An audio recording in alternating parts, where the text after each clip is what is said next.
Hola a todos, muy buenos días. Espero que se encuentren muy bien en el día de hoy. Bienvenidos a este webinar sobre SARLAF 4.0 en su segunda parte. Hoy vamos a hablar sobre la visión de la autogestión. Recordemos que hace 15 días, hace un par de semanas, tuvimos nuestra primera sesión sobre este tema y estuvimos abordando muchas de las preguntas que surgen con los cambios normativos que nos trae SARLAF 4.0.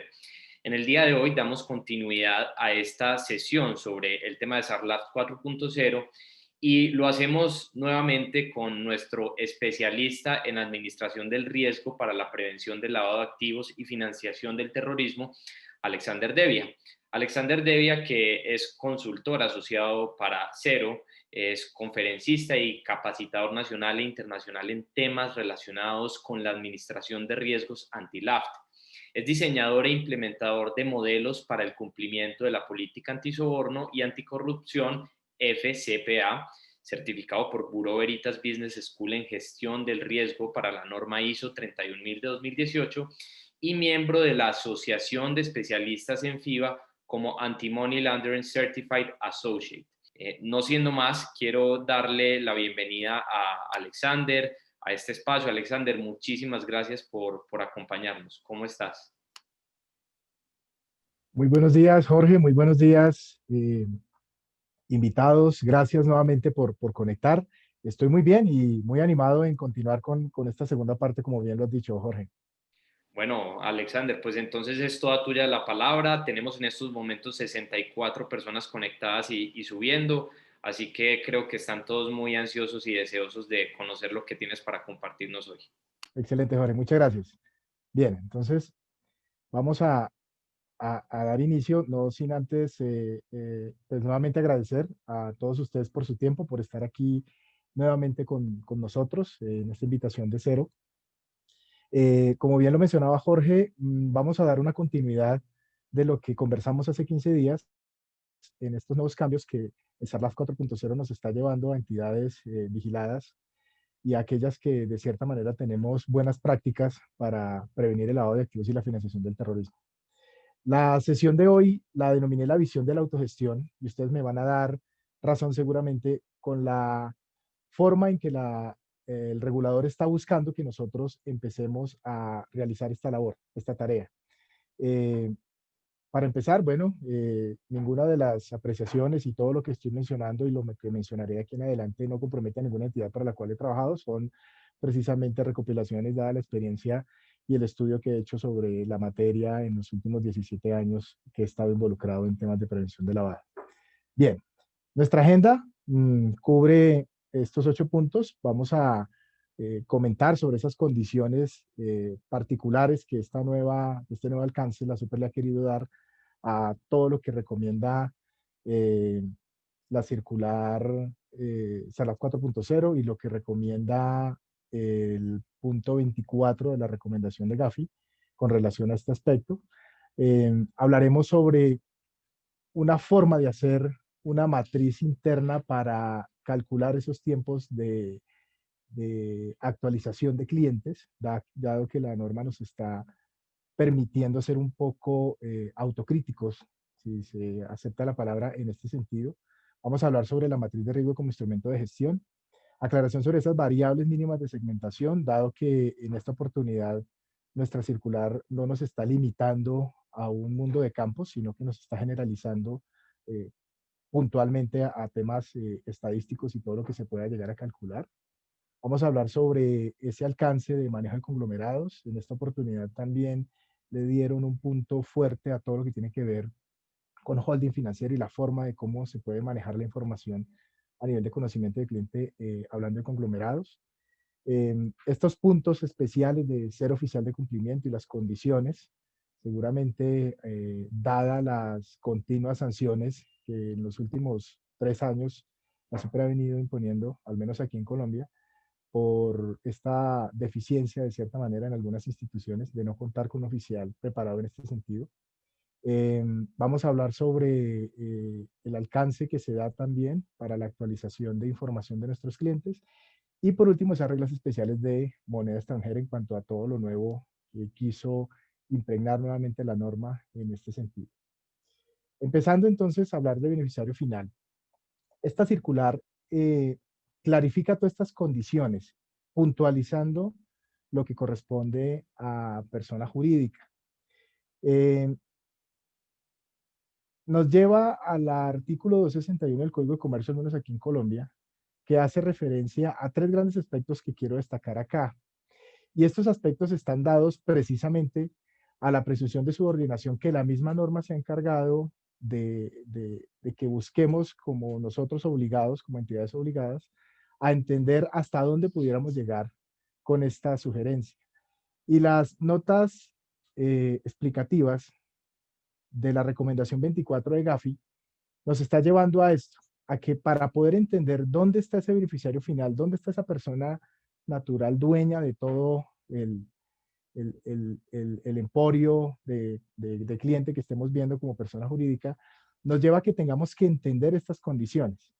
Si esa empresa posee más del 50% del capital directa o por intermedio o concurso de sus subordinados, se deberá considerar como una cabeza o holding tal vez de esa institución. Y ahí tendremos que focalizar nuestro esfuerzo de conocer el beneficiario final. De igual manera, nos dice que si la matriz o los subordinados tengan conjunto o separadamente el derecho a emitir votos constitutivos de la mayoría mínima decisoria, también deberemos considerarla como la cabeza grande del cliente. ¿Esto a qué nos lleva? A que en los procesos de revisión, que a nivel comercial y a nivel de vinculación puntualmente, vamos a empezar a tener que pedir casi que estatutos, vamos a tener que pedir de cierta manera actas de junta, donde podamos entender hasta qué nivel de subordinación realmente tiene o no ese cliente persona jurídica para llegar a dar cumplimiento a esto que me pide la norma en materia de beneficiario final. Y el último punto, pues hace referencia a que cuando esta matriz tiene negocios y que estos negocios hacen que se vuelva una empresa de alta influencia o dominante frente a la operación que se pueda estar presentando en ese momento para esa compañía, también deberíamos considerarla en esas condiciones. Estas son las notas explicativas que menciona Gafi. ¿Y por qué nuevamente Gafi? Les decía en la sesión anterior, Colombia y el regulador tal vez con estas últimas visitas que tuvimos hace tal vez 3, 4 años por parte del Fondo Monetario, donde nos pidieron entrar a evaluar nuevamente riesgo país, encontraron que la alineación con Gafi pues no era la mejor, había cosas que mejorar y todos estos cambios que nos está impregnando la norma en este momento, pues nos está llevando precisamente a dar cumplimiento a esas recomendaciones nuevas que salieron y obviamente a alinearnos con todo el marco internacional en materia de prevención de lavado. Eh, con lo que les acabo de mencionar, la circular hace una, un salvavidas, voto un salvavidas en este sentido, porque si bien lo que les mencioné de ir a estatutos, de ir a actas de junta es bastante complicado y difícilmente un comercial va a tomar esto como en buena para su operación, y eso se entiende por la dificultad que esto genera al llegar a clientes que a veces son bastante, eh, ¿cómo se dice? Se esconden en sí mismos y tal vez no escondiendo cosas malas, sino por evitar aflorar toda su información. La norma en esta oportunidad nos está diciendo, oiga, si usted no tiene la posibilidad de llegar a ese beneficiario final por las circunstancias que sea, usted puede ir al cargo de mayor jerarquía dentro de esa institución y tomar esa información como beneficiario final. Pero ¿esto qué implica? Esto implica que para llegar a eso se tiene que soportar adecuadamente para eventos de posibles revisiones que efectivamente la entidad hizo hasta lo imposible por llegar a ese beneficiario final y tal vez esa institución o ese cliente, más allá de descartar el tema de riesgo del EFT, pues fue imposible obtener esa información de manera inmediata en los términos de conocimiento del cliente como lo exige la ley. Entonces aquí nos da la oportunidad en esta actualización, nos da la oportunidad de poder ir a ese gran cargo, a esa presidencia o a ese gran cargo de junta directiva, puntualmente que nos permita dar un check con relación a conocimiento del beneficiario final para el cliente que estamos vinculando. ¿Y esto cómo se puede llevar? La recomendación 24 de transferencia y beneficiario final de personas jurídicas habla de 8 puntos puntuales con relación a esto. Yo recopilé estos 4 que considero son los más relevantes en cuanto a las condiciones que las empresas deben tener en cumplimiento a Gafi y obviamente a nivel país, qué debe hacer los países para que las instituciones al interior de su campo de acción jurídico tienen que llegar a cumplir. Y se los muestro porque he encontrado que estas condiciones son las que para efectos de nuestra valoración de clientes, persona jurídica para beneficiario final, nos pueden servir como checklist de cumplimiento. Total, que si una institución de estas no me cumple con alguna de estas condiciones, pues de entrada no me voy a esforzar, no voy a exponer al comercial a que se gane problemas, sino que por el contrario, tendría un sustento para decirle con facilidad, no podemos tener a esa persona como cliente por las razones que se someten a esa política que puede estar llevada a lo que ustedes están viendo en este slide. Información básica, sí o sí, la norma dice que tiene que haber una estructura jurídica, que tiene que haber un control de sociedad, que tiene que haber unos accionistas, que tiene que haber unos directores. Y a nivel de información de estas personas, tiene que tenerla a la mano. Colombia tiene una dificultad con relación a las inscripciones ante Cámara de Comercio, que son estas instituciones privadas donde desde el punto de vista mercantil todas las economías van y se registran.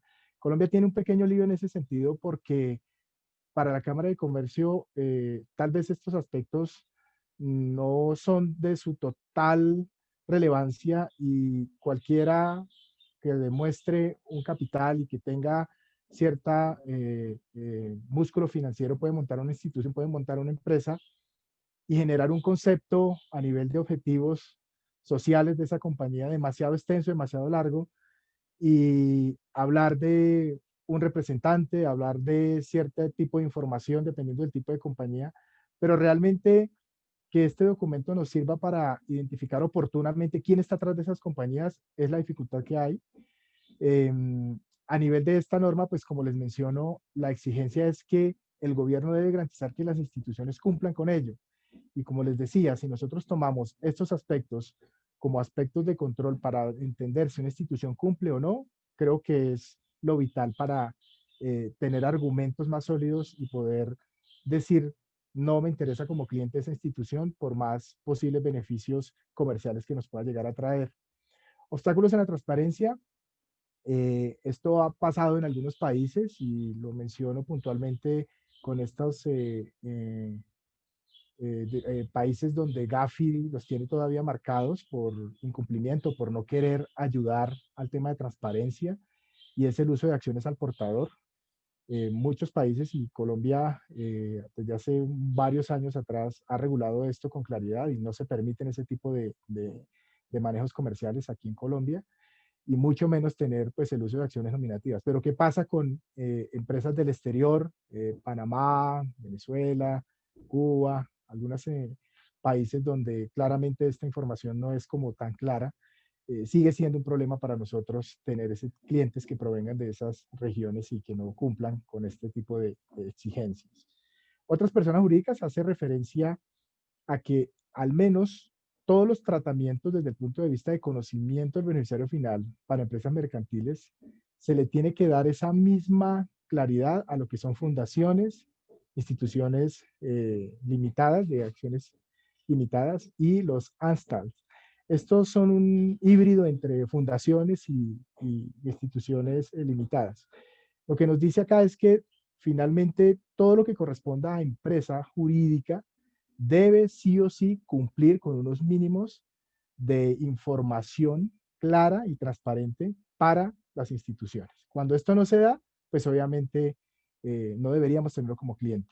Y en esta oportunidad, Sarlas 4.0 nos dice, oiga, ustedes pueden darle tratamiento a personas jurídicas desde el punto de vista de conocimiento para beneficiario final, siguiendo con estas aclaraciones de la recomendación 24 de Gafi y dejando la excepción, como les mencioné atrás, que si esto no se da, ok, entonces váyase al cargo de mayor rango dentro de la compañía que pueda llegar a cumplir con esta exigencia. ¿Y esto cómo se ve entonces? El punto 422.112 de nuestra norma nos dice, oiga, usted tiene que tener la capacidad de conocer a aquellos asociados que puedan tener o accionistas que puedan tener directa o indirectamente más del 5% del capital social de la entidad que usted está vinculando como cliente persona jurídica. ¿Y esto a qué nos lleva? A tener que revisar claramente, como les mencioné, estatutos, cartas de constitución, donde podamos entender quiénes son los que están atrás de la empresa. Y adicionalmente, en esta oportunidad, y ratifica la norma en este sentido, que todas las empresas que estén en el Registro Nacional de Emisores de Valores, no será necesario llegar a este nivel de beneficiario final. Eh, Hay que mirar entonces si mi cliente, persona jurídica, cotiza en bolsa y es de reconocido, de nombre reconocido. Aquí está la excepción en esta ocasión de no irnos a ese detalle de exigir un beneficiario final cuando estas instituciones están en estas condiciones. Esta es como una de las excepciones buenas, digámoslo así, que se dan cuando se me presenta este tipo de clientes.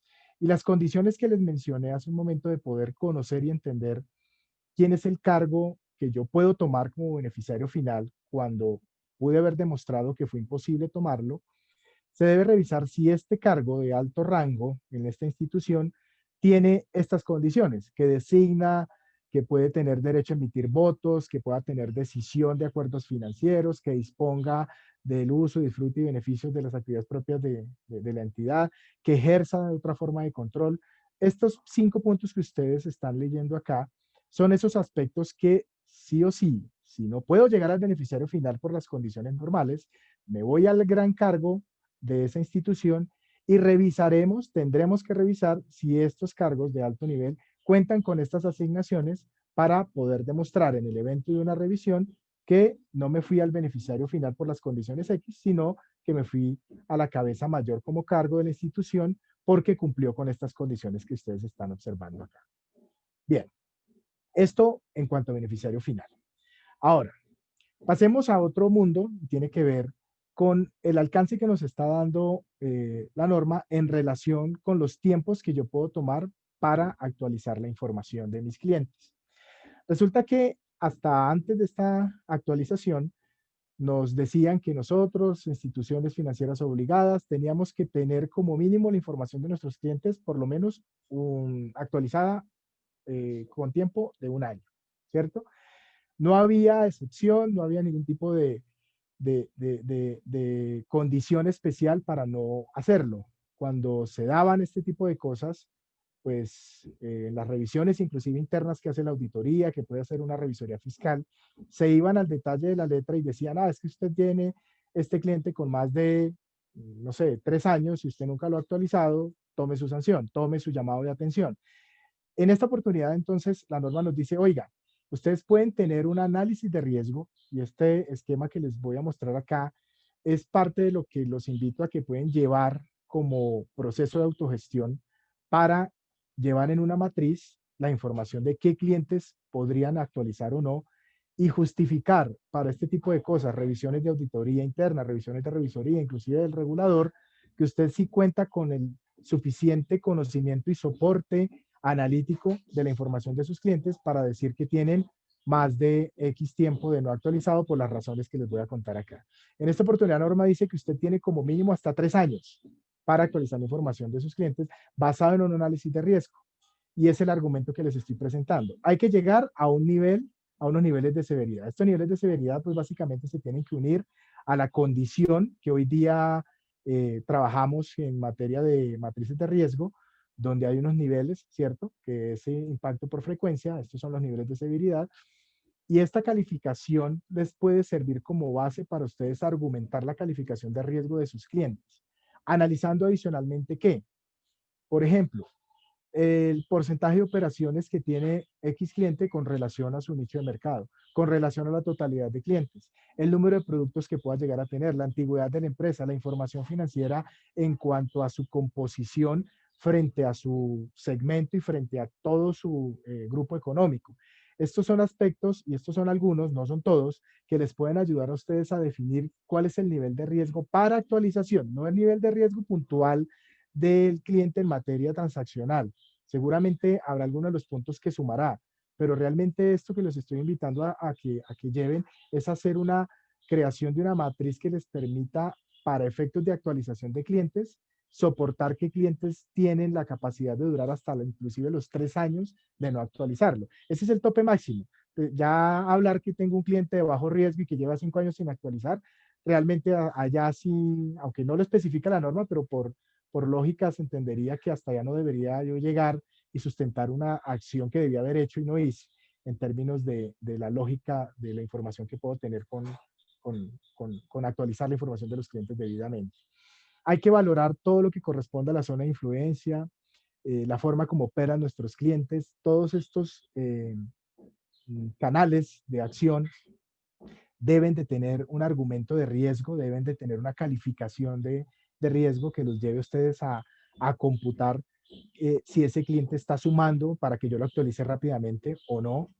De igual manera, prestar atención a todo el proceso de segmentación. Todos los clientes deben estar en un segmento. Este segmento, de acuerdo a las condiciones que ustedes han valorado, puede argumentarles un peso mayor o menor a esta tabla que les estoy proponiendo. Y obviamente tener en cuenta si ese tipo de cliente genera o ha generado una alta carga operativa a nivel de las unidades de cumplimiento en cuanto a revisiones por señales de alerta, reportes de operación sospechosa. Y en sí, todas estas condiciones les debe llevar a generar una calificación de cliente. ¿Para qué? Para yo argumentar que mi cliente X con calificación X lo puedo aguantar hasta 3 años de no tocarles información, de no pedir información, por las condiciones de la calificación de score que me está generando, que nos generó tomando en cuenta todos estos criterios. De esta manera podemos hablar de la creación de una especie de matriz especial para clientes, adicional a todo lo que implica el análisis de riesgo. Esta es una matriz que propongo para efectos de dar cumplimiento a este detalle que nos exige la norma de actualizar hasta dentro de 3 años como mínimo la información de nuestros clientes. Hay una tabla donde están sus clientes, ¿cierto? Donde hay unos cumplimientos que estarían asociados a lo que les mencioné, que pueden estar resumidos en lo que les estoy mostrando acá. Y finalmente, lo que nos debe llevar esta calificación, que debe ser continua, continua en el sentido de los tiempos, puede ser mínimo 6 meses o inclusive tomar el mínimo a un año. Hay que tener en cuenta que hay clientes de clientes, hay que tener en cuenta que hay clientes que son demasiadamente transadores, que son clientes que continuamente están activando nuestros modelos de monitoreo y demás. Pues estos clientes creo que no habría discusión para tener que buscar al menos una actualización inclusive menor a un año, que puede ser 6 meses, como mínimo, inclusive trimestral, dependiendo del tipo de operación y dependiendo del tipo de cliente que tenemos. Finalmente, lo que busco con esto y lo que les estoy comentando es que puedan soportar adecuadamente el proceso de actualización de clientes, dado esta línea de acción de que abrió la circular en el tiempo de hasta 3 años como mínimo para hacer estas actividades. Bien, vayámonos a la matriz de riesgo como instrumento de gestión. Eh, Antes de esta actualización, la norma nos exigía evaluar el riesgo del EAFT a través de metodologías técnicamente aprobadas.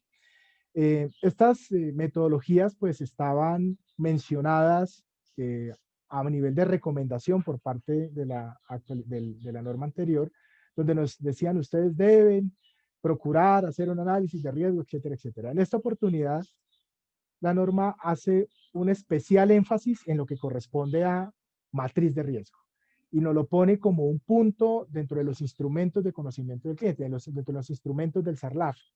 Matriz de riesgo se convierte entonces en una herramienta vital para garantizar ese indicador final de riesgo que busca nuestro regulador. Y en este sentido hay que hablar sobre cuáles son esos riesgos asociados que no se modificaron y que siguen siendo de relevancia para nuestra matriz de riesgo. Reputacional, operacional, contagio y legal son riesgos asociados que sí o sí tienen que tener un indicador. Y ese indicador, pues, nos lo da un sistema adecuado de matriz de riesgo, donde ustedes puedan argumentar su análisis a nivel de procesos, su análisis interno a nivel operacional, donde les permita obviamente llegar a un indicador consolidado. Esto no se ha perdido, esto sigue siendo una exigencia de esta actualización. Y para llegar a eso, pues hay que tener en cuenta que a nivel de la metodología de riesgo, la que ustedes puedan llegar a alinearse, ISO 31000, eh, la que en su momento dio inicio a todo esto, que fue la norma australiana, todos los modelos a nivel de auditoría que inclusive nos sirven para efectos técnicos, nos sirven para llevar a cabo una adecuada análisis de riesgo. Siempre buscando, y esto nos lo hace muy claro la norma en esta oportunidad, siempre buscando la aprobación de junta directiva. Antes de esta actualización, hacía una exigencia a nivel de las responsabilidades de junta directiva, ¿cierto? De que tenía que conocer a nivel del riesgo, las metodologías que organiza el área en materia, en este sentido. Aquí lo hace muy explícito y nos dice todo lo que implica el análisis de riesgo, sus nuevas metodologías, la forma de analizar sus procesos, la forma de llevar a un indicador final de riesgo, el EAFT, tiene que ser aprobada por junta directiva, ¿sí? Eh, las metodologías que escojan, ISO, COSO, mmm, COBOL, la que ustedes consideren les va a permitir llegar a un indicador de riesgo, pero siempre aprobado por junta directiva. Y en estas condiciones, pues hay que tener en cuenta lo mínimo en análisis de mapas sí, de mapas de riesgo y lo que aprobará la junta, y es la capacidad de riesgo, que son los niveles máximos de severidad que ustedes pueden tener, la tolerancia al riesgo, que es el máximo permitido para no actuar de cierta manera, si lo quieren ver de esa manera, con relación a la calificación de riesgos que se ve, es el máximo, por eso el concepto de tolerancia de riesgo, hasta dónde puede aguantar la institución con ese tipo de clientes, sustentando obviamente controles, todo lo que implica el hablar de una aceptación de riesgo en este nivel. Y el apetito de riesgo es realmente hasta dónde quiere llegar la institución, qué tan cerca al juego quiere estar. Todas estas condiciones tienen que estar claramente en un manual y tienen que estar claramente aprobadas por su junta o el órgano que haga sus veces en las instituciones. Hay diferentes formas de hablar de mapas de riesgo, ¿cierto? Hay mapas de calor aritmético, geométrico, que les va a permitir de igual manera demostrar que ustedes tienen un conocimiento de su nivel de riesgo, ¿cierto? A nivel de todos los procesos de su compañía. Pero finalmente, la matriz como tal se vuelve una herramienta vital. Este es simplemente un ejemplo. Cero administra una matriz de riesgo muy clara, muy lógica en sus sistemas. Este es un ejemplo donde en esta oportunidad la norma nos está diciendo su matriz de riesgo tiene que tener la condición de riesgo versus riesgos asociados, qué tanto esto influye, cómo influye, de qué manera se conecta, de qué manera estos indicadores hacen presión allí, la relación de riesgo versus segmentos. Esto es nuevo, ¿sí? Antes la norma no nos exigía que mis factores de riesgo, al menos no lo mencionaba claramente. Cuando ya nosotros entramos a hacer valoración de riesgo, sí entendemos que los factores de riesgo tienen que hacer parte de un análisis de riesgo, pero eso no lo mencionaba la norma anterior. En esta oportunidad le da la claridad a esto que sí o sí siempre debe haber funcionado, ¿cierto? Y es esa relación de riesgo versus los segmentos por factor que se identifiquen en la institución. Crear sistemas de indicadores para el seguimiento permanente de todos estos movimientos. Lo que sí es cierto y siempre ha venido funcionando y creo que es parte de lo que motivó a la Super a dar estas claridades, y les decía hace un momento por todas las sanciones que se han visto en instituciones, es que algunas entidades se quedaron con una matriz de riesgo estática y esto no es estático, esto no es cumplir una labor por cumplirla, junta, tengo mi matriz, apruébemela y se quedó eso quieto. No, esto es dinámico. Constantemente cuando usted empieza a operar a nivel institucional, cuando empieza a tener clientes que de cierta manera pueden tener un riesgo mayor o un riesgo menor, sí o sí tiene que moverle su matriz de riesgo. Y esto es algo que muchas instituciones cayeron en un pecado porque finalmente hicieron una herramienta estática y ahí venían las sanciones de súper, ¿cierto? Entonces, al ser dinámico, todo esto tiene que estar internamente conectado con todo su sistema tecnológico, con todo su sistema operativo, con todo su sistema administrativo dentro de la institución, que le permita dar un cumplimiento a lo mínimo que nos exigen las técnicas de análisis de riesgo, hablando de metodologías, y lo mínimo que ahora nos está pidiendo la norma, que tiene que tener controles, que tiene que tener unos análisis a nivel de estas consecuencias que se puedan dar, controles sobre causas, y en sí todo lo que implica el análisis de riesgo basado en modelos de riesgo técnicamente aprobados. Bien. Eh, Hay un punto especial con relación a esto y tiene que ver con el tiempo. Este tiempo tampoco estaba tan claro antes, simplemente nos mencionaban, debe de tener una valoración de riesgo su institución, utilice la técnica, etcétera, etcétera. En esta oportunidad nos dice, como mínimo semestralmente usted va a tener que revisar todo lo que implicó la construcción de su matriz, ¿sí? Y todo esto tiene que ser debidamente soportado porque en algún momento será sujeto de revisión por parte del regulador. Entonces, este tiempo también se convierte en una acción adicional que antes tal vez no se tenía, por lo que les mencionaba, que las instituciones creyeron que esto era un tema estático de una foto y ya, y se quedó ahí.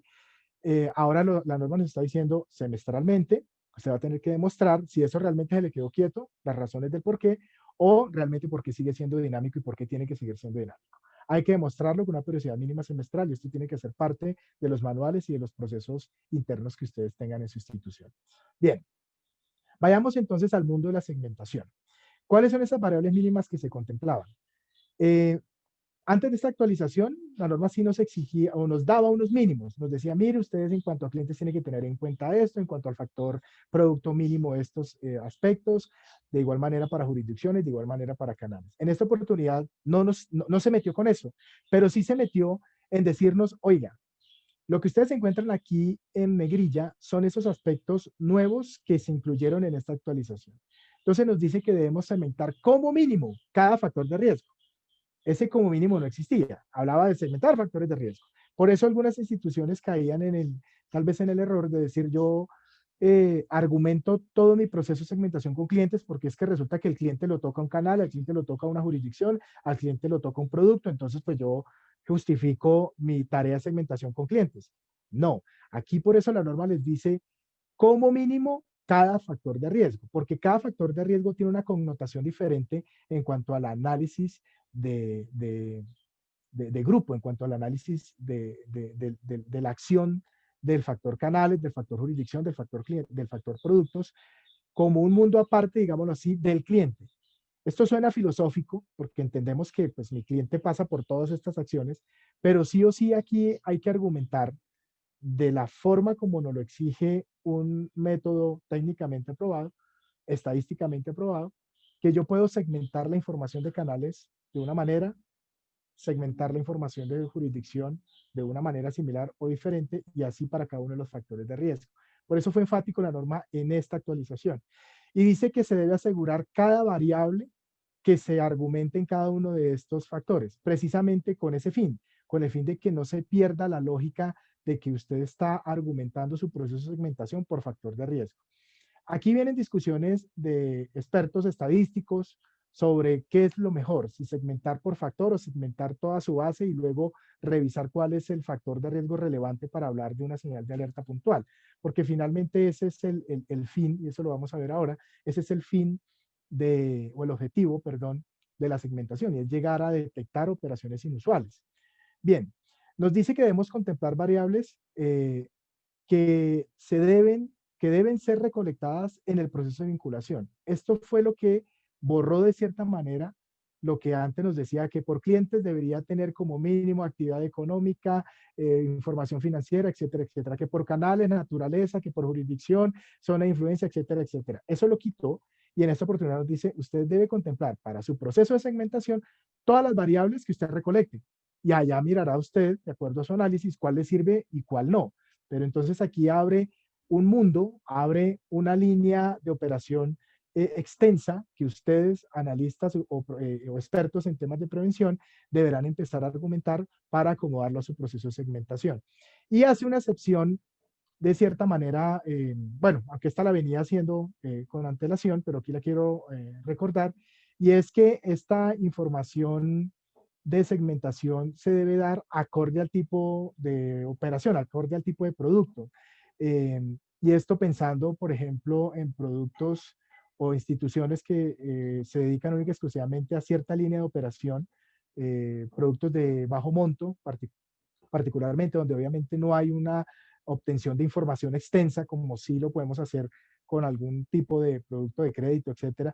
Aquí nos dice su segmento debe estar asociado a la información que tenga disponible, sin que se pierda la lógica de que pues, la información integral de un cliente tiene que ser valorada en ese sentido y no que porque tiene un producto de bajo valor lo va a segmentar por un lado y luego tiene productos del pasivo por otro lado, entonces lo voy a valorar de otra manera. No, aquí hay que hablar de integralidad y aquí la norma sí es clara y dice, pues si hay información acorde a una información mínima, acorde al tipo de operación que usted entrega, pues de esa misma manera usted puede segmentar con lo poco que pueda tener. Pero esto no es una excepción para toda la operación, ¿no? Bien, no hay que cometer el error que yo he venido mencionando en varios de los escenarios donde he estado y es que segmentar no es clasificar. Por eso el concepto claro que la norma quiere poner cuando habla de segmentar en conceptos netamente estadísticos, ¿sí? Al no ser una clasificación, nosotros no podemos caer en este error, ¿sí?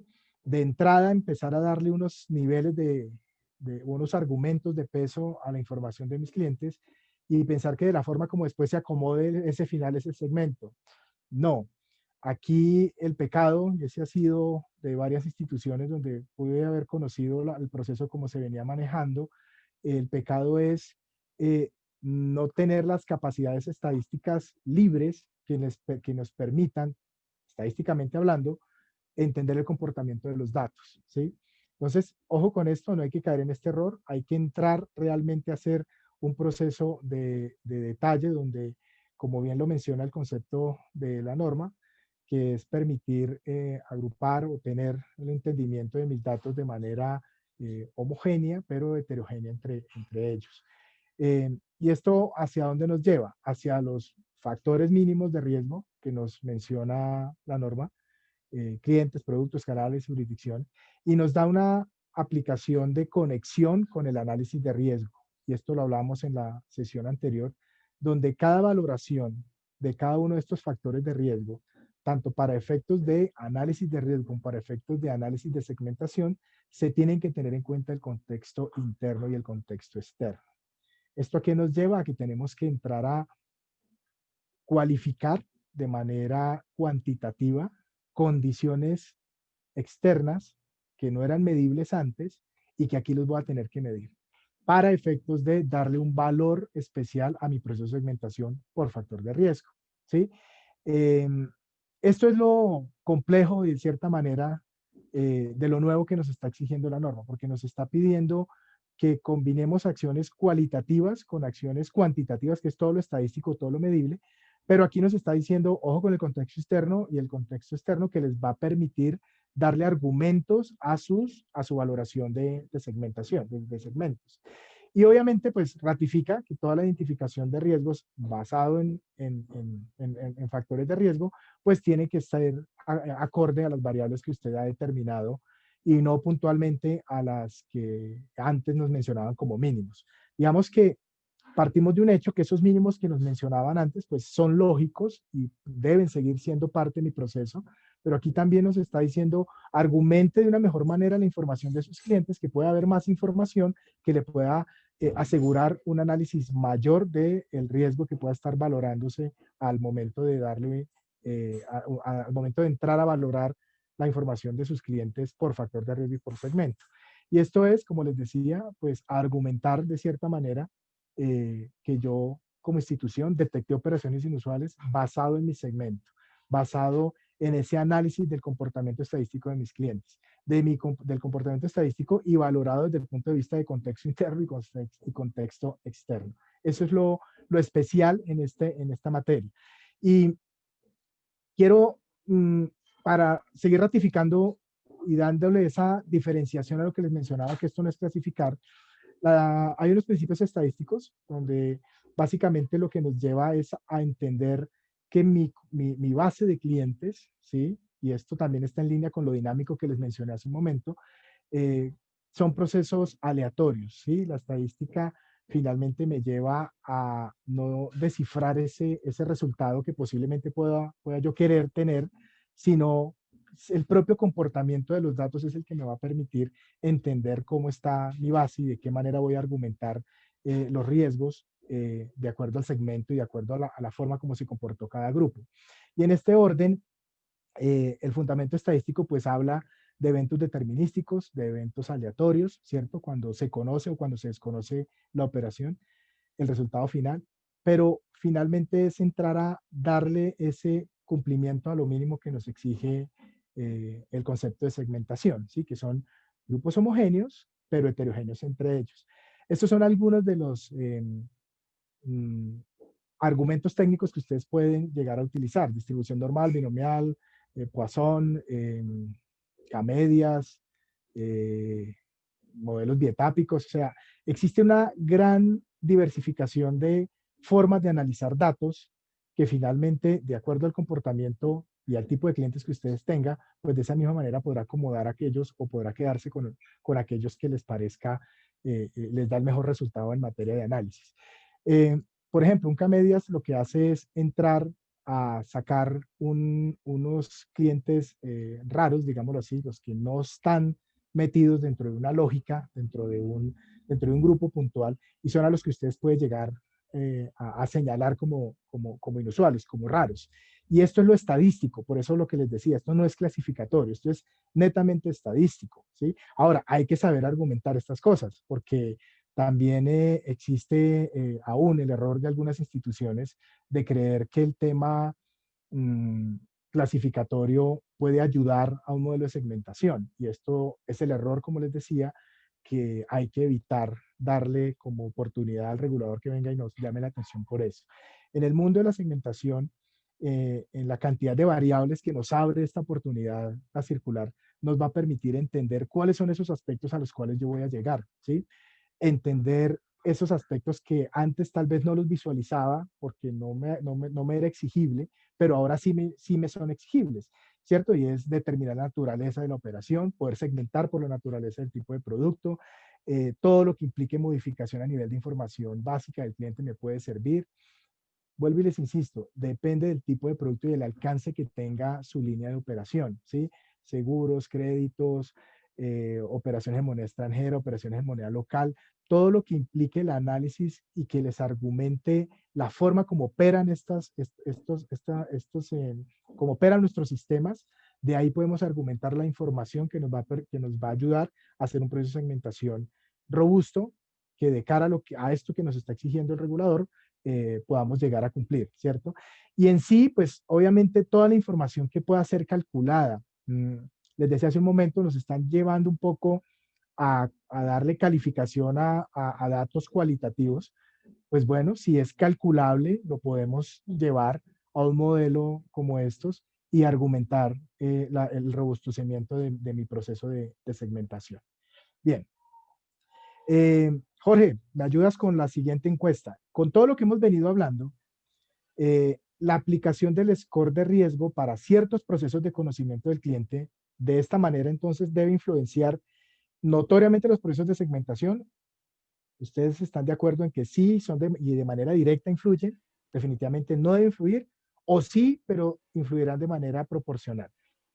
¿Me Perfecto, ayudas? Alexander. Vamos a lanzar entonces esta pregunta a nuestro público. Lo acabamos de lanzar y vamos a dar unos 30 segundos para que Perfecto. votemos y vayamos viendo los resultados. Bueno, parece que tenemos una tendencia clara, ¿no? A ver, miremos el resultado.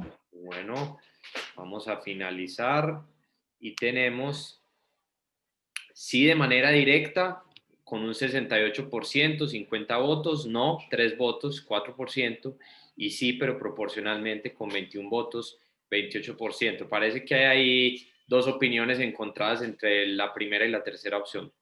¿Qué dirías tú? Bueno, pues aquí cayeron en la cáscara del regulador.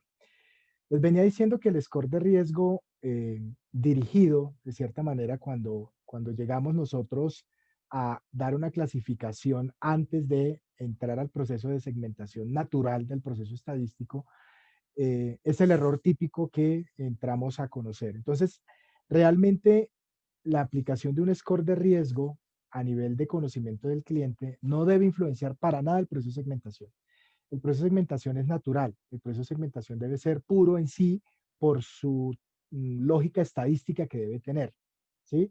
Y acabo de recordar una institución que está aquí en Colombia, que es de Brasil, que hace una pregunta en un proceso de selección de preguntar que cuáles eran aquellas características de la segmentación que busca la super, una cosa ahí toda como compleja, y realmente ahí es donde empiezo yo a entender que las instituciones aún no han querido entender la lógica de lo que quiere la norma en materia de segmentación. Y es que es un modelo puro, es un modelo estadístico aparte a todo lo que es el argumento de análisis de riesgo a nivel de la institución, a nivel de sus clientes. Entonces, realmente aquí la pregunta, y qué bueno por la respuesta y mil gracias por participar, realmente la aplicación de un score de riesgo a nivel de conocimiento del cliente no debe influenciar el proceso de segmentación. La segmentación en sí, el final del producto del proceso de segmentación, me va a llevar a un análisis de riesgo, me va a llevar a un score de riesgo. Y ahí es donde ustedes tienen que empezar a escoger cuál es la mejor forma de analizar a sus clientes. ¿De acuerdo? Bien, pasemos entonces al siguiente tema y tiene que ver con el manejo de información de conglomerados en clientes. Este concepto de conglomerado se venía manejando muy generalizado. En esta oportunidad, la circular nos lleva a la ley 1870 del 2017, donde nos enfatiza qué es lo que se debe considerar como conglomerado y en qué condiciones. ¿Para qué? Para que precisamente las instituciones que puedan denominarse o que puedan caber en esta condición de ley le den tratamiento a nivel de conocimiento del cliente a toda su gama de subsidiarias en una lógica única de cumplimiento, en una lógica única de políticas. Como lo pueden ver en el concepto de esta ley, pues básicamente estamos concluyendo qué es un controlante. Y este controlante claramente se identificará como tal, teniendo en cuenta que debe tener subordinados. Al ser controlante y al tener instituciones subordinadas, todas sus políticas en materia de conocimiento del cliente, todo lo que argumenta en materia de análisis de riesgo y demás, debe ser irradiado a todas sus subordinadas, independientemente de la jurisdicción donde se encuentre, ¿sí? Esto para instituciones que puedan tener presencia en otros países, lo que sea, si bien están obligados en cumplir la regulación de esos países, a nivel de conglomerado financiero, al menos hablando desde aquí, desde Colombia, deben de tener claro cumplimiento, deben de tener una línea clara de línea de acción con relación a su casa matriz, con relación a lo que pudieron haber creado aquí en Colombia internamente. Y le da una fuerte marcación a lo que es el holding financiero, ¿sí? Donde, como ustedes lo pueden leer, pues es un concepto netamente jurídico, digámoslo así, pero se entendería que cuando se hable con el financiero, pues debe aparecer el concepto de holding como tal para que exista la marcación de controlante y que a través de este controlante, pues toda su política y todo su análisis de riesgo a nivel de acciones y a nivel del proceso operativo se cumpla de la misma manera como lo hace la casa matriz. Y esto lo hace precisamente porque da una excepción en esta actualización y por eso se los muestro, y es que cuando la institución se declare que es conglomerado financiero, que es un holding y que tiene subordinadas y que por esa razón esas subordinadas pues están bajo su ojo de operación, de administración, puede compartir la información de sus clientes, siempre y cuando cumplan estos mínimos que me menciona la ley 1870. Eh, Aquí obviamente está la gran, ¿cómo llamarle? El gran llamado de atención, y es que de igual manera, pese a que la institución pueda cumplir con lo que me dice la ley 1870 en materia de conglomerados, de igual manera hay que seguir cumpliendo todo lo que corresponde a la ley de habeas data y a la información y al compartimiento de información, pues en este sentido, a nivel de seguridad de la información y demás. Entonces, estas condiciones que les estoy mostrando acá son esas condiciones que ustedes pueden al interior de su institución poder valorar si corresponden o no, o le pueden dar o no calificación de conglomerado a nivel de su institución, para decir, por ejemplo, que estas instituciones grandes que tienen líneas de negocio, de aseguradoras, de vehículos, de condiciones puntuales de préstamos, pudieran llegar sin ningún tipo de reparo si cumplen con estas condiciones de la ley 1870, pues compartir la información de sus clientes sin ningún inconveniente, cumpliendo, vuelvo, insisto, con la ley de habeas data y con las condiciones que aquí se mencionan. Esto es lo particular que en materia de conglomerados la norma quiso poner en esta oportunidad. De igual manera, todas estas condiciones tienen que ser aprobadas por junta directiva. Entonces, den cuenta también que en esta ocasión casi que la gran mayoría de las actuaciones que harán las áreas de cumplimiento tienen que estar avalados por junta directiva. Y esto es bueno desde el punto de vista de visibilidad, ¿cierto? Porque si antes se hablaba simplemente que éramos importantes entre las instituciones, ahora sí que vamos a ser más importantes porque vamos a tener que estar en el ojo de la Junta Directiva constantemente en cuanto a todas las decisiones que vayamos a tomar en materia de clientes y demás. Bien, en este orden y esa visibilidad que les menciono, se le dio un alcance puntual a qué se debería considerar como condiciones para que alguien sea aceptado como oficial de cumplimiento en las instituciones. Em, la anterior circular hablaba de una generalidad de condiciones, pero como les menciono, era muy general. Muchas instituciones se tomaron esto como de cumplimiento y se nombraba al cargo X, aquí no estoy desmeritando ningún tipo de condiciones y espero me comprendan en ese orden, pero simplemente para cumplir con eso mínimo de la norma, nombraban al jurídico, que porque era abogado, nombraban al de tecnología porque conocía el tema de sistemas, y así habían unos nombramientos un poco acelerados, y no estoy hablando de palancas, simplemente condiciones puntuales para dar cumplimiento a la norma, y esto no estaba siendo como tan regulado por parte de la super. En esta oportunidad nos está diciendo, ojo con eso, quien sea nombrado como oficial tiene que tener unas cualidades y unas cualificaciones muy medidas y seguramente el regulador va a entrar a revisar, ¿cierto? Ahora, la estructura organizacional general que menciona, pues habla de o junta directiva o un órgano que haga sus veces, un representante legal, un oficial de cumplimiento principal y un suplente. Y para aquellas instituciones eh, que manejan cierto tipo de excepción, pero que son vigiladas, pues el funcionario responsable de las medidas de control con su respectivo suplente. ¿Y esto a qué quiero llegar? Eh, ¿Cuáles son esas actividades que la junta directiva se les adicionó en esta oportunidad? En esta ocasión, también la norma les dijo, oiga, ustedes tienen que tener claramente 3 líneas adicionales a las que ya traían, y era garantizar la suficiencia de los recursos, y esta garantizar la suficiencia es especial, esta especial actividad que de cierta manera le llevó seguramente a las áreas de recursos humanos, donde van a tener que buscar al mejor candidato en términos de cumplimiento, en términos de riesgo, y que obviamente la Junta lo avale, ¿sí? Y lo avale con argumentos. Ya no bastará simplemente se presenta el señor X ante, según el acta tal, y será nombrado oficial de cumplimiento porque el señor es una eminencia en crédito, qué sé yo, ¿sí? Entonces, en ese sentido, la norma está diciendo, no, usted tiene junta que garantizar esa suficiencia que le permita definir que esa persona tiene la potestad para ser oficial. Debe impartir las directrices para el intercambio de información entre entidades vigiladas, que fue lo que mencioné aquí en el slide anterior con relación a conglomerados, y tiene que aprobar la metodología de análisis de riesgo. Como les decía, esto estaba siendo visto como una generalidad. Aquí lo focaliza y le da ese argumento nuevo a la Junta de tener la potestad de aprobar esa metodología, ¿sí? Con todos los argumentos que acabamos de mencionar.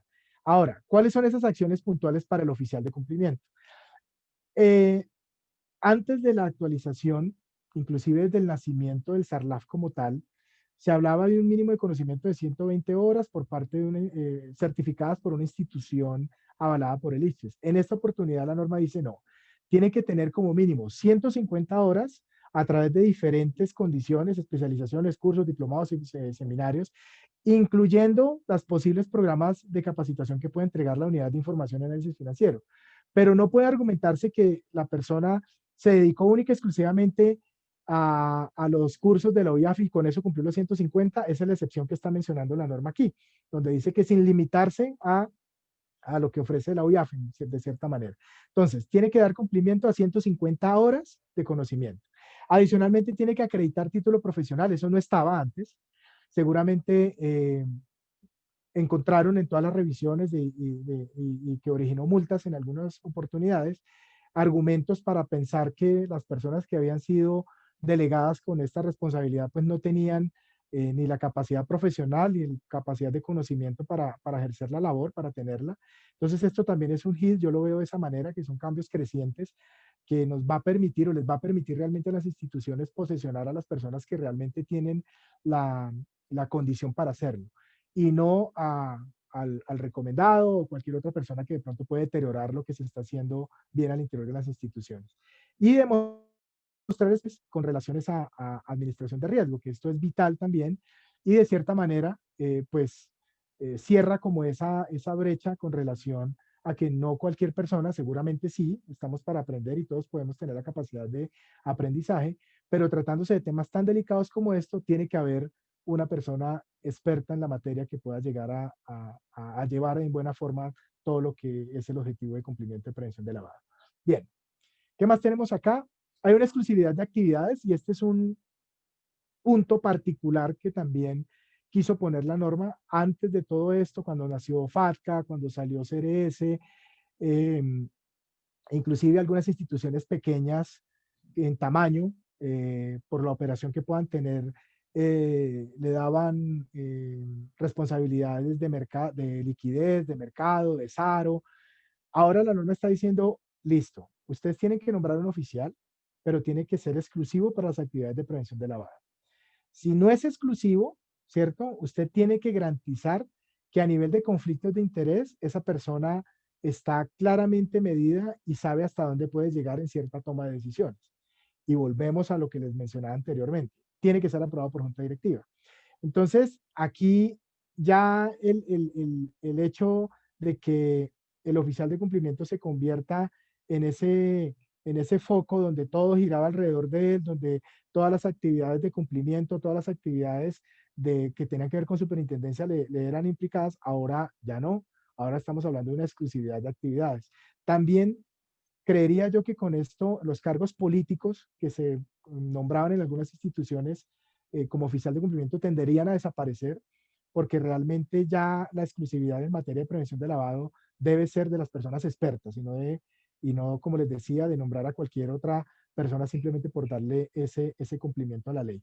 Entonces, este es otro hit de la norma en este sentido, donde de cierta manera nos puede llegar a liberar. Obviamente se entenderá que a nivel de presupuestos, recursos y demás de algunas instituciones, pues tendrán que empezar a creernos de que sí somos o debemos ser exclusivos en la actividad y que se deberá contratar a otras líneas de operación para que hagan la tarea de mercadeo, liquidez y demás cosas de riesgo que no nos corresponderían en cumplimiento. Entonces, esto también se los traigo para que lo tengan en cuenta y puedan pensar en cómo modificar sus manuales de aquí en adelante. Em, Organización de los tiempos y cargos para el proceso de capacitación. Esto es algo también eh, chévere que me gustó frente a lo que puso la norma. Antes se hablaba de que una de las principales funciones del oficial era obviamente capacitar al personal y dar garantía de todo esto. Ahora nos está diciendo, puede tener una matriz de medición que de acuerdo al nivel de exposición del cargo puede llevar a tener una capacitación hasta 3 años. ¿Sí? No hay que confundir esto con los tiempos de actualización de información. Este tiene que ver con capacitación. Y aquí en capacitación hace referencia a el análisis de cargos que se debe hacer. Aquí les estoy presentando simplemente un ejemplo de cómo podrían ustedes levantar también una matriz por empleado para determinar los procesos de capacitación de personal. Seguimos siendo, y la norma sigue siendo clara en que hay que generar una capacitación mínima anual, ¿cierto? Pero particularmente con ciertos cargos críticos en la institución se tiene que garantizar una capacitación perentoria. Y esto también está dado o influenciado por las posibles sanciones que pudieron haber evaluado el regulador en este sentido. Y aquí está dado en esta línea. Entonces, pueden crear ustedes una matriz puntual donde les permita valorar el cargo desde el punto de vista del alcance de ese cargo, si atiende a clientes, si administra portafolios, si su fecha de ingreso es mayor a la de la última fecha de capacitación. En sí, todos aquellos argumentos que les permitan a ustedes mostrar que tienen una línea de cargo compleja que le puede generar algún tipo de riesgo, que necesita tener una actualización de la información en prevención de lavado, tienen que ser demostradas en este sentido, y esto chulea de cierta manera o da un check a esto mínimo que me pide la norma en este sentido. Y ya para finalizar, pues tiene lo que tiene que ver con reglas especiales para moneda extranjera. Eh, Aquí la norma lo que quiso fue darle una línea de diferenciación a los actores de las operaciones internacionales, a los canales, a los tipos de la forma como funciona la operación internacional, transferencias SWIFT, transferencias a través de Money Remitter, transferencias electrónicas agrupadas de clientes y transferencias nacionales. ¿En qué orden y en qué sentido? Básicamente recordando y argumentando lo vital de esta actividad y la posición de los que intervienen en una operación internacional, donde hay unas grandes diferencias entre la entidad intermediaria, la entidad beneficiaria y la entidad ordenante. Cada una de ellas cumplen un rol diferente en una operación y cada una de ellas tiene ciertas responsabilidades para identificar al beneficiario y para identificar al ordenante. Y en este sentido, los aspectos que siguen manteniéndose, pero en esta oportunidad la circular los quiso reforzar, son esas condiciones que debe tener la operación y que tiene que guardarse como mínimo 5 años para efectos de temas judiciales, etcétera. Y lo ratifican que sí o sí en todas las operaciones debe argumentarse este tipo de datos. Y esto valorado de igual manera al nivel de riesgo que usted como institución puede darle a la operación, puede darle al cliente que está generando esa operación. Entonces, siempre se debe tener nombres completos o nombre de la institución, si es persona jurídica, dirección, país, ciudad, ID del cliente, ¿sí? O en su defecto, fecha de nacimiento, ¿sí? La cuenta o la referencia del número de transacción para poder ser válida la transferencia, la operación. Aquí la circular dice, para algunos casos de Money Remitter, por ejemplo, si la transacción es menor a $1,000, podría llegar a ser exigible esta información. Pero ahí es donde genera como esa inquietud de, bueno, ¿lo hago o no lo hago? ¿Le pido o no le pido? Al final, vuelve e insiste, basado en el análisis de riesgo que usted pueda entender de la operación o del cliente. Finalmente, ¿cuál es mi conclusión y cuál es mi recomendación en materia de transacciones? Que si bien algunos países receptores, originadores, perdón, de operaciones internacionales tienen una legislación particular allá, sí o sí tenemos que hacer cumplir estos mínimos que tenemos que conocer acá. Y más con relación al beneficiario final que va a recibir ese tipo de transacciones. Cuando se trata de giros directos, cuando son operaciones un poco más de moneda extranjera, pues ahí de cierta manera se entendería que se hace con clientes y se entendería que hay un máximo de claridad en la información. Sin embargo, en esta oportunidad la norma nos está diciendo, no hay excusas, como mínimo usted debe contar con toda esta información. Tratándose de transacciones agrupadas, transferencias agrupadas, hace la misma claridad, donde sí o sí se tiene que contar con toda la información mínima que ustedes están encontrando acá, incluyendo obviamente el nombre de la institución de donde se está originando. En algunas ocasiones se encuentra en áreas de tesorería donde algunas operaciones SWIFT de cierta manera incumplen lo mínimo requerido, aunque para operaciones SWIFT hay unos mínimos y de acuerdo al mensaje que se esté generando hay unos mínimos de cumplimiento.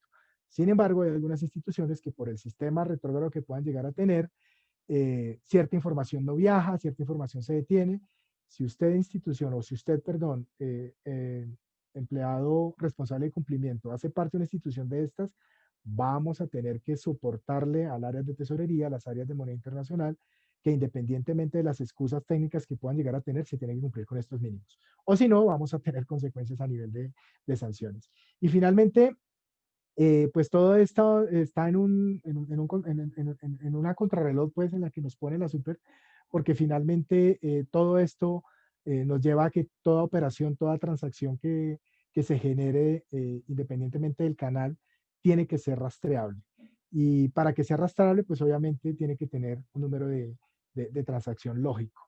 Acá, pues no habla de bitcoins, no hace una diferenciación directa de bitcoins, pero lo que nos está diciendo es que si la transacción no es rastreable, pues lo mejor es que no lo haga, ¿cierto? Y limítese a dar a garantizar los mínimos requeridos por parte de su institución y demás. Adicionalmente, a las instituciones intermediarias les está diciendo, usted tiene que crear políticas, tiene que tener procedimientos claros que sean visibles para quien entra a revisar, que usted puede ejecutar, suspender o rechazar cualquier tipo de estas operaciones.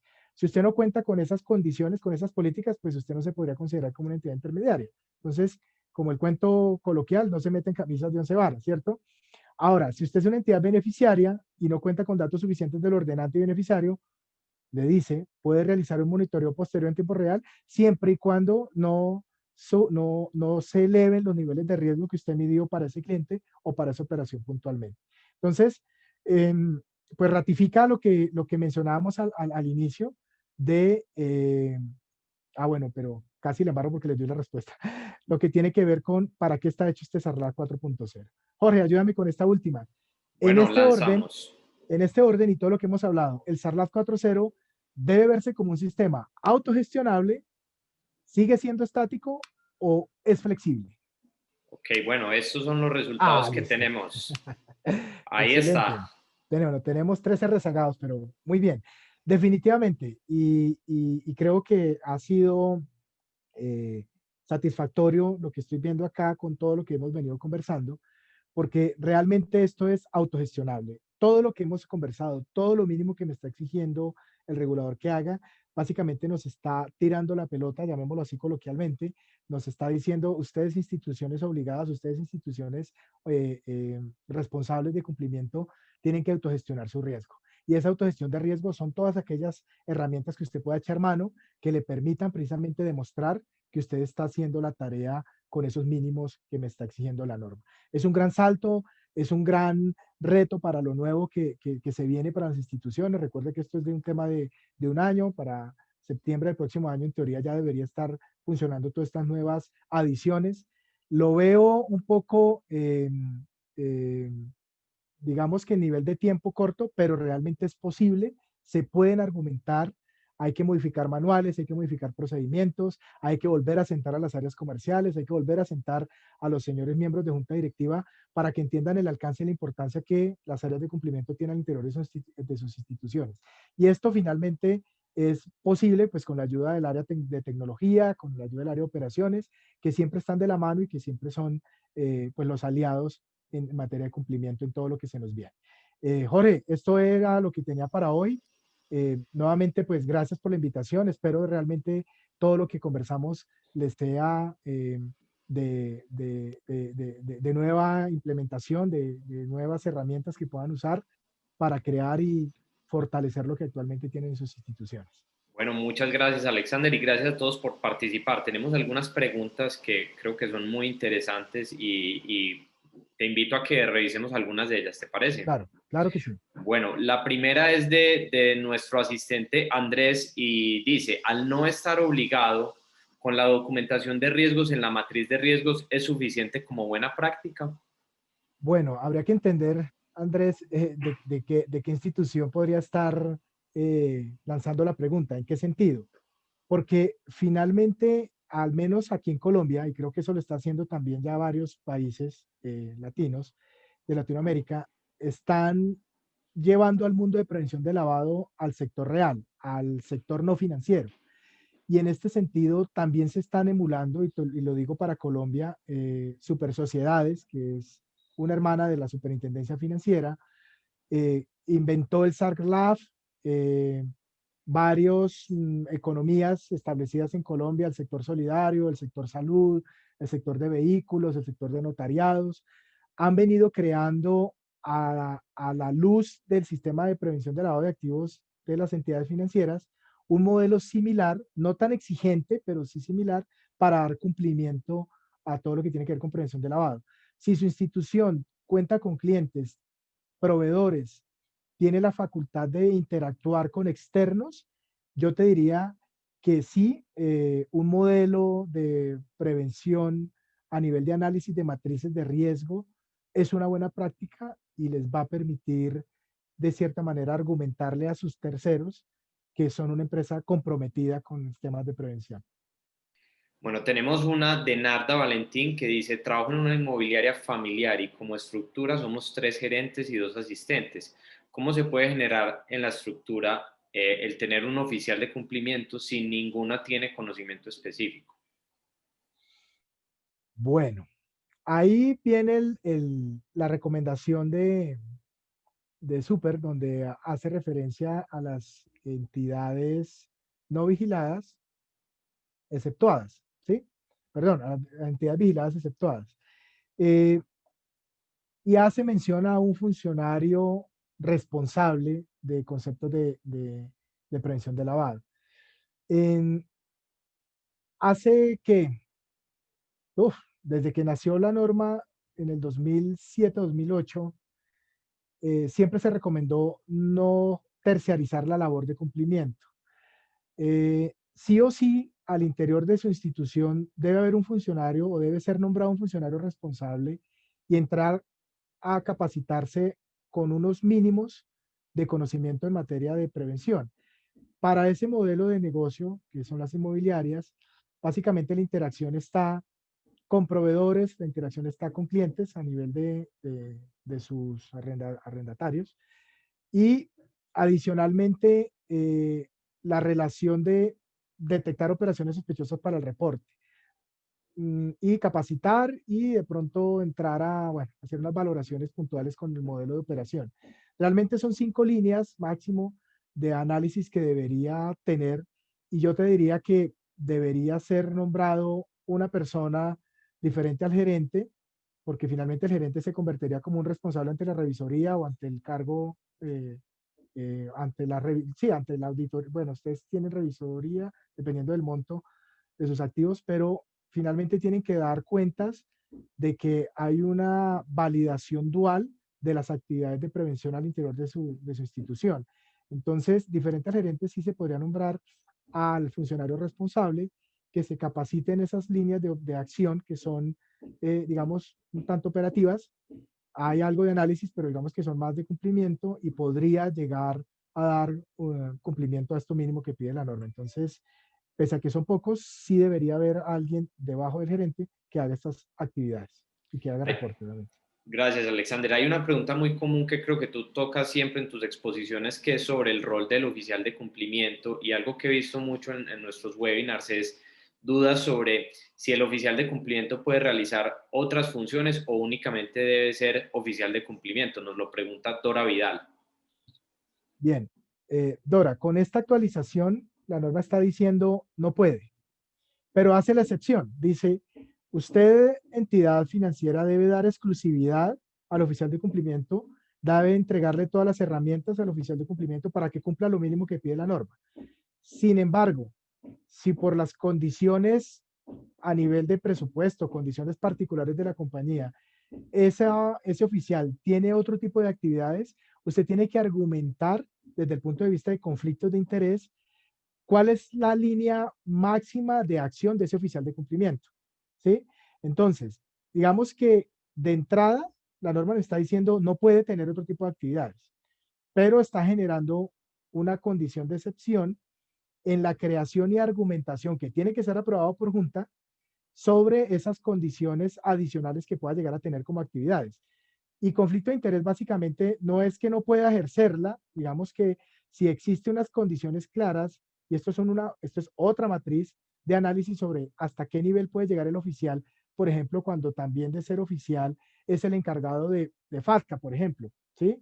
Que es el oficial responsable. Aquí hubo una confusión hace años cuando nos pusieron como cumplimiento responsables de FATCA, si esto es un tema tributario, hay algo de conocimiento del cliente, pero es tributario.